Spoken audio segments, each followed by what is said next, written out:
Elle est à toi. C'est la seule chorale en France qui chante faux. C'est lui qui le dit en souriant, ce grand gaillard au pull rouge au deuxième rang, avec ses boucles d'oreilles, ses tatouages et sa moustache à la Vercingétorix. Dans ma vie, il faisait froid. Serge, dit le Gaulois, a passé 6 ans sous un arbre.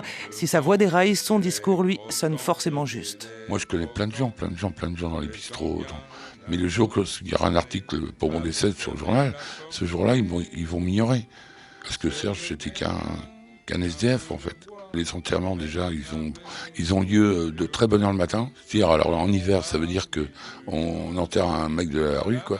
Il fait noir. C'est pas une bestiole, quoi. C'est pas un rat, c'est pas.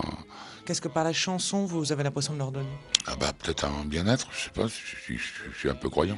La chorale est née d'une rencontre entre le Gaulois qui faisait la Manche et Yannick Jolivet, un ingénieur à la retraite qui passait par là.